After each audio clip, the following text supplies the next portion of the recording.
Ayan mga kabokals, si papaliwanag ni Ate Glenda yung sistema. Nandito po tayo ulit dito sa San Ildefonso, sakop ng Barangay Kasalat pa rin ito. So dalawa po ang titulo at nakita ko naman po personally yung title nito para po at least may assurance po tayo na hindi lang haka-haka daw.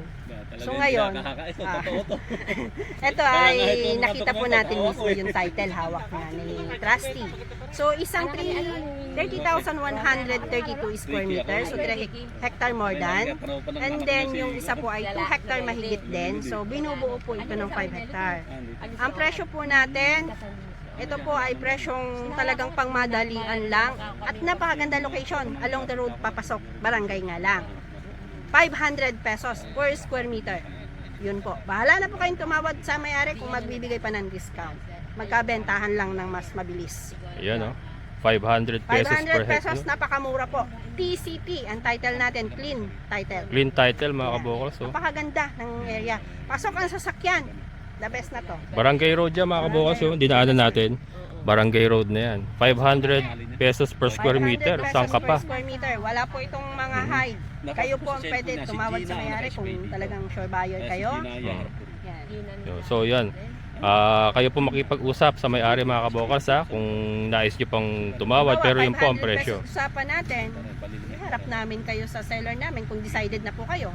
Oh, yan. Yan. Buhay po yung may-ari, makakausap nyo Present personally. po ang ating seller. Parehas po sa dalawang titulo. Ayan. Wala pong extrajudicial, clean title po, updated ang tax declaration. Ayan mga kabokals. Ano pang hinihintay nyo? Mag-PM na kayo sa Kabokals Farmer FB page at kay Glenn's Property. Ayan, no? Napakaganda mga kabokals, oh. Napakaganda. Nakita nyo naman, active na active sa farming yung area.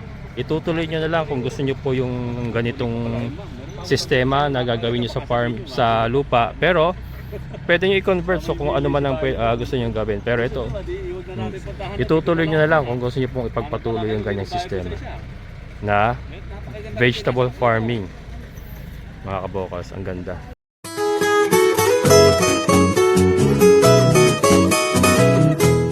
Sir, magandang hapon po. Magandang hapon po. Yan. Ano? Lapas na po yun ng Tukod, Barangay Tukod. Barangay Tukod pa po ito. Oh, Barangay Tukod. Barangay Tukod na rin pala ito. San Rafael? San Rafael po. Barang Sitio, Isla Puti. Ayan. Nasa May San daan po Rafael pa rin. dito? Doon po, kaya lang ho dito tayo dumaan kasi po yung ilog malalim. Ah, Kaya pwede rin po siya doon dumaan sa kabila, pwede rito. pwede rin. Dalawa ho, lalabasan niya, pwede San Ildefonso, pwede San Rafael. So ito po yung ano, papas. Ito yung papasok naman ng Tukod. Ayan. Diretso na po tayo. Tara. Ayan mga kabukals, titignan natin yung property dito. Nasa Barangay Tukod tayo, San Rafael, Bulacan. Ito po yung pangatlong site na pinuntahan natin ngayong araw na to na binibenta. So ito, titignan natin. Ito po yung Oo, naka-release na po talaga yun. Barangay Road na to mga kabukals. Overlooking, medyo overlooking pa yung pwesto natin. Ayan. Ayun naman siya, malapit na ho siya. Ayan mga kabukals, so overlooking yun. Solar po yan, ayan na. Oo. Bali 5 hektarya to. 5 hektarya. 5 hectares mga kabukals. Hindi. Bali po yung ano, San Rafael na po yung lupa. San Rafael. Sakto na siya na San Rafael. Barangay Tukod na po. Ayan. Overlooking siya oh. Ito pag nahawan to, overlooking mga kabukals. So ka lang ho ngayon, pagkahutang araw, nililinis po Ayan, yan oh. eh. Overlooking oh. Makakapasok po talaga kahit pwede po pasok sa sasakyan niya, matigas po yung lupa. Oo, pala. Kaya po ng sasakyan niya. Pasok pala yung kotse ni Ate Glenda rito. Kaya po yan. Minimaintain po yung karsada na dinadaanan po talaga yan. Kung makadaan ang pinakaano ko lang, baka mamaya wala tayong magbakingan. Meron po, may maluwang na bakingan po din eh. may Oo, meron pong babakingan dito.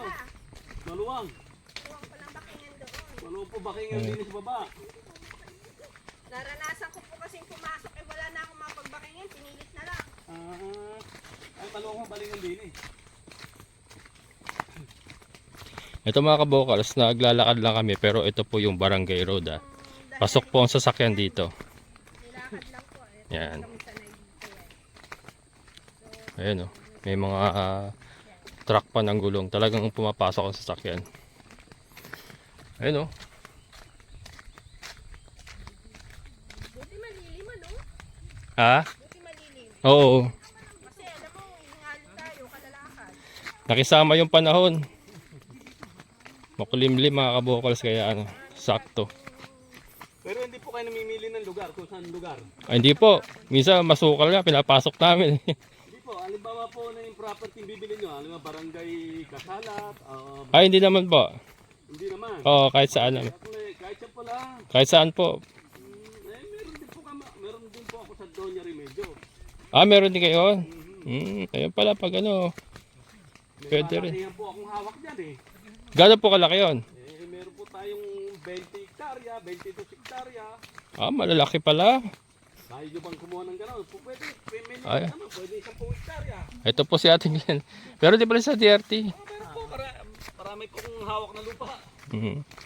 Ay ko. Yan pala si Sir. Ang dami hawak na lupa. Ano ba yung Hindi po, tinyas ko? ganito po, kasi kami po ay ano, may una po kasi kami nakausap na seller. Ngayon po nagpulili sa pagbago-bago ng presyo. Ay hindi ko na po pina-priority dahil may naka-line up kaming mga ilang buyer na magkakat lang. So kung depende po kung magpapayag si seller ninyo na magkakat yung ilang buyer namin. Ilang hektarya lang ikaka. Po, halimbawa isang hektar, yung isa 5,000.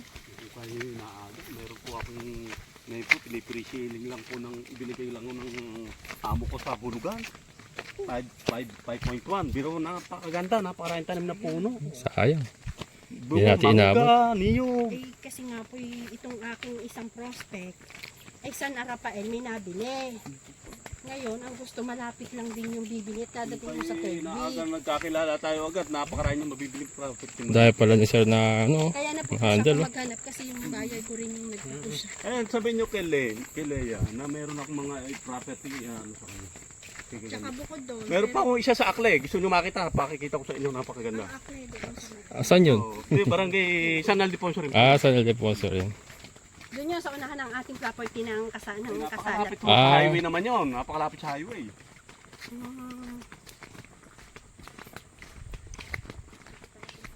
Ito kasi, labas po talaga ng tukod dito eh.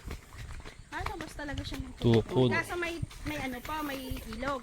Oh, may ilog eh, malalim ang tubig eh. Yun. Walang tulay. Wala pa pa rin tulay, hindi pa ako nakagagawa yung tulay. Pero possible lalagyan naman ng po. tulay yan eh. Maganda kung malagyan po yun, ano. Oh, lalagyan. Kasi project po ng mayor dyan yan eh. Sa ano? Sa Rafael. Oh, yun.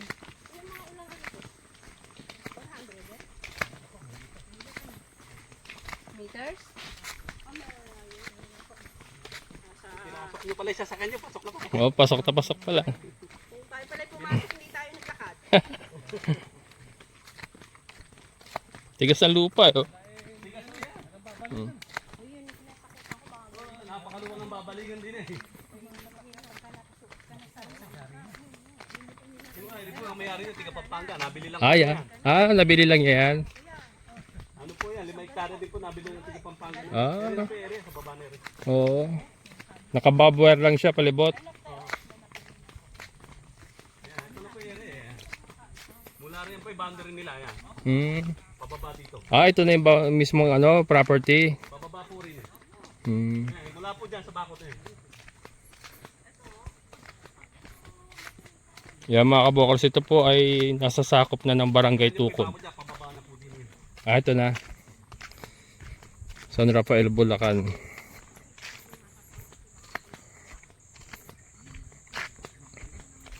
Ah, sasayad si ano rito. Si Ate Glenda rito.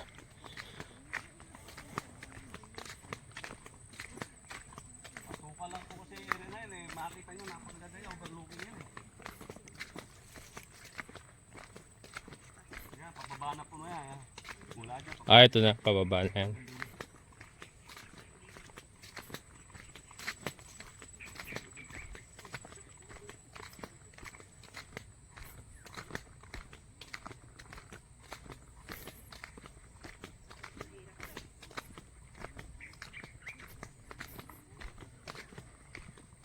Meron pa po kami sa ano.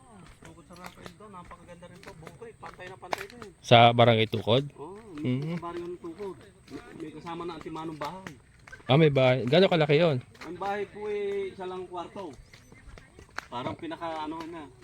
Pasyalan lang nila. Ah, Parang 5 hektarya din. 5 hektarya din. Taniman ng ano to, patola. Yun, magandang mayara niyan. Flat po yan. Oh. Tingnan Oo. mo yung lupa. Ito. Oh. Kasama po ito sa property. Patulahan mga kabukals, oh.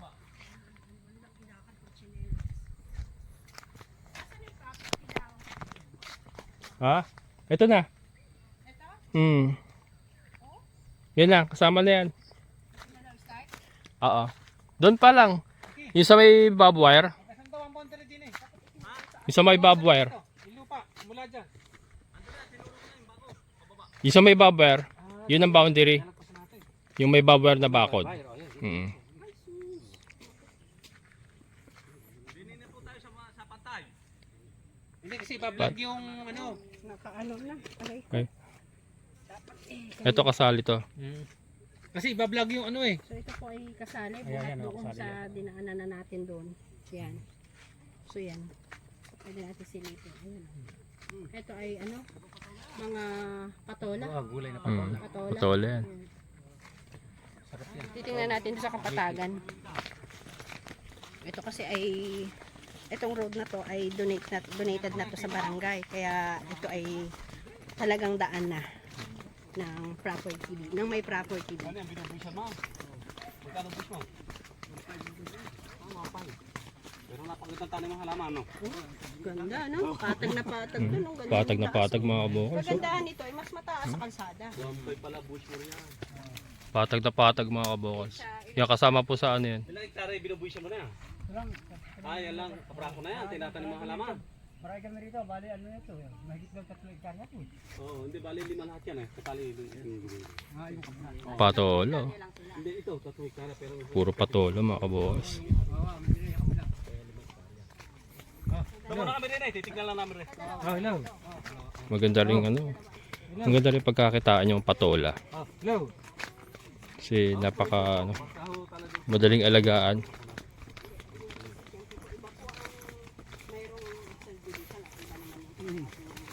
Buhay pa umiyari niya, buhay. Sa kalsada, ay naman. No? Oo, may kasada na talaga.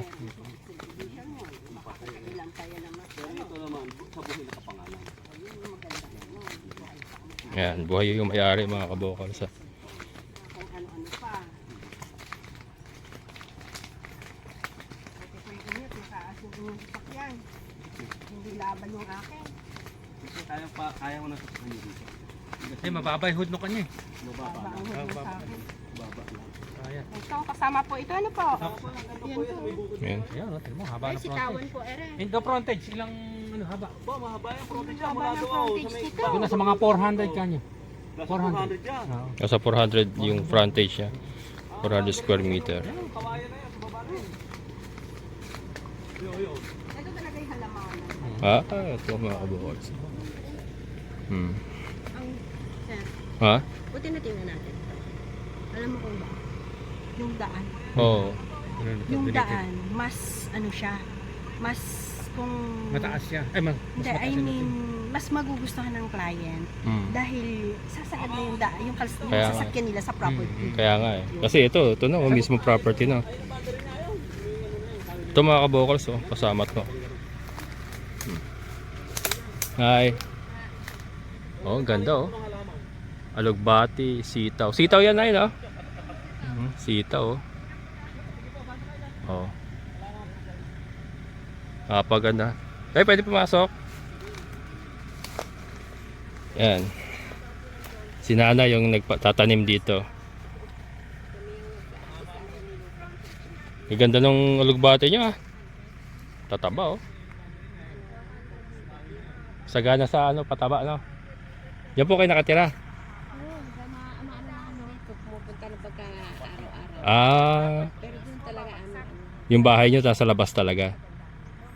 Bagong tanim yung sitaw nyo no. Puntahan natin, no? Ha? Ito yan. Mm. Kayo pala naghahalaman ngayon. Ganda. Magandang mga option. Mm. Ito. Ay, Ito na mga kabukas, ha. Presyo lang po, tingnan natin kung magkano. Yung property, ito na mismo yun. Taniman ng gulay. Yan, lahat. Simula dun sa taas. Sama-sama kayo. Lahat yan ganyan. Puro taniman ng gulay. Sitaw, Hindi puro kayo lahat ang tatanong naman. patola. Ito, alugbati. Alugbating puti, oh. Sarap yan, no? Alugbating puti. San Rafael na po itong property na ito. Tanglad. San Rafael. Oh, may mga tanglad pa siya. Ano yung barangay? Saan ang Diponso na ba nakasakop dito? Hindi. Oo, tawid ilog na ito eh. Tawid ilog, no? Ilog, San Rafael.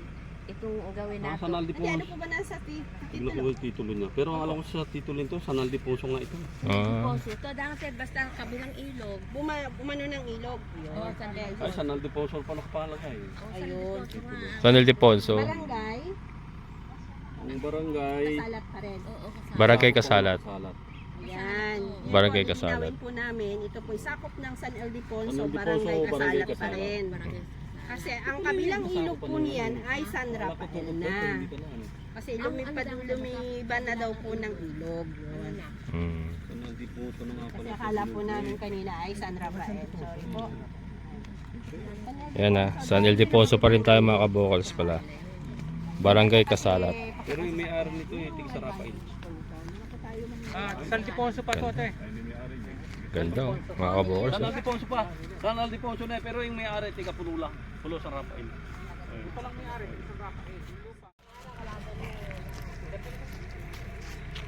Yan mga kabokals, oh.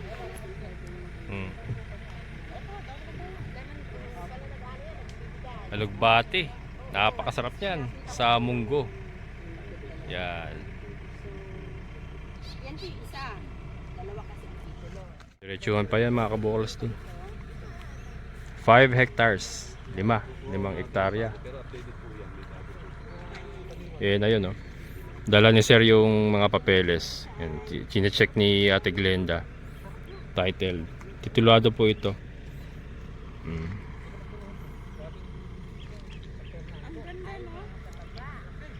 Maganda yung lokbate, oh. Sarap ulamin niya. Sarap to sa munggo. Oo, napakasarap sa munggo niya. Ang Oo. lokbate, oh. Tataba eh. Paano na kuya, pakita mo sa vlogger mo ayun. Oo, doon nga. Napakasarap nito sa munggo. Tapos may chicharon. Ayun, puti. Alugbatong puti. Masarap din yan. Opo, may tanglad pa oh. Mm. Nakmakmak ng tanglad. Dami, oh. Sitaw. Kalabasa. Dito.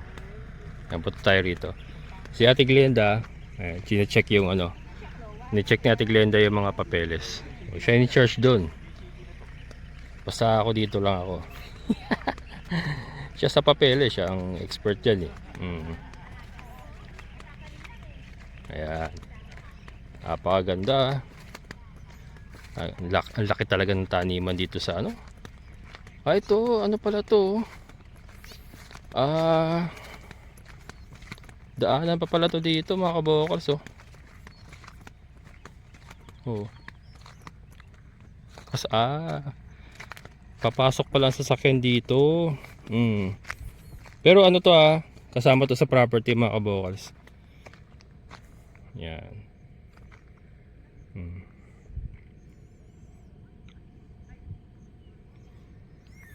Ganda. Kung sa pagtatanim lang talaga. Itong maganda, oh, mga ano, mga bagong sitaw, oh. Napakaganda ng sitaw. Alagang alaga. Ayan.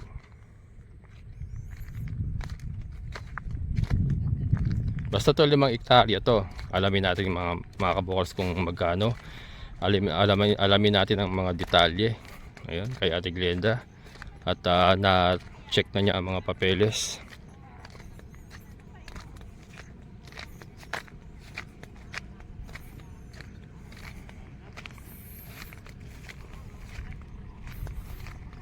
Ano to? Mulching bag ang tawag. Mulching bag. Maganda yan para hindi ka na magdadamo-damo saka yung ano, yung tubig hindi basta-basta natutuyo.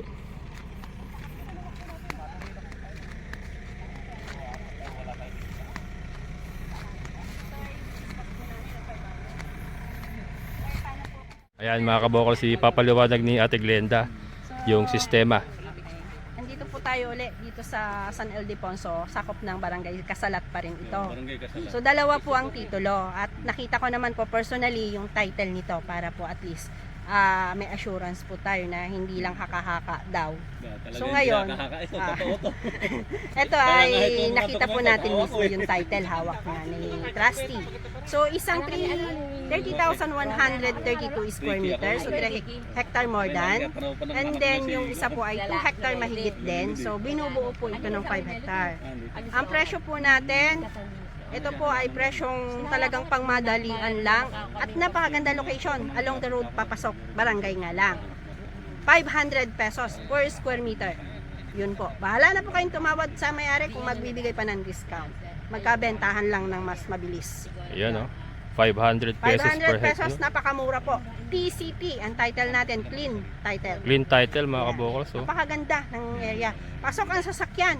The best na to. Barangay Road yan mga kabokal. So, dinaanan natin. Barangay Road na yan. 500 pesos per square 500 meter. pesos Saan ka per pa? square meter. Wala po itong mga hide. Kayo po ang pwede tumawad sa may-ari kung talagang sure buyer kayo. Yan. So yan. Kayo po makipag-usap sa may-ari mga kabokals ha, kung nais nyo pang tumawad, pero yun po ang 500 presyo. pesos usapan natin. Harap namin kayo sa seller namin kung decided na po kayo. Oh, yan. Yan. Buhay po yung may-ari, makakausap nyo Present personally. po ang ating seller. Parehas po sa dalawang titulo. Ayan. Wala pong extrajudicial, plain title po, updated ang tax declaration. Ayan mga kabokals. Ano pang hinihintay nyo? Mag-PM na kayo sa Kabokals Farmer FB page at kay Glenn's Property. Ayan, no? Napakaganda mga kabokals, oh. Napakaganda. Nakita nyo naman, active na active sa farming yung area. Itutuloy nyo na lang kung gusto nyo po yung ganitong sistema na gagawin nyo sa farm, sa lupa. Pero, pwede nyo i-convert so kung ano man ang gusto nyo gawin. Pero ito, itutuloy nyo na lang kung gusto nyo pong ipagpatuloy yung ganyang sistema na vegetable farming. Mga kabokals, ang ganda. And ito pala, ma-share ko lang, nire-rent po nila nanay yung mga nagtatanim niyan. Parang nagre-rent po sila dito. So doon pa lang po pwede nyo pagkakitaan yung lupa. Parentahan nyo yung mga parcel doon sa mga manananim. Oh, yun pong isang gamit ng lupa dito mga kabokals. Pinaparentahan sa mga magsasaka na nagtatanim ng mga ganyang gulay. Isa po yan sa po pwede nyo pagkakitaan kung makukuha nyo yung lupa na ito. Yan. Ayan mga kabokals ha. So PM lang po sa mga interesado. PM lang po kayo sa Kabokals Farmer FB page or kay Glenn's Property. Ayan. Maraming salamat sa lahat ng mga solid kabokals and mga silent viewers. Maraming salamat po sa inyong pagsama. And syempre sa ating kaibigan po ni Sir Boyet. Sir, maraming salamat. Ingat po kayo dyan. Ayan. So muli, ito ang inyong Kabokals Farmer na nagsasabing sabay-sabay tayong mangarap, magsikap, at higit sa lahat ay kumilos at siguradong unlad ang ating amazing na buhay. Bye-bye!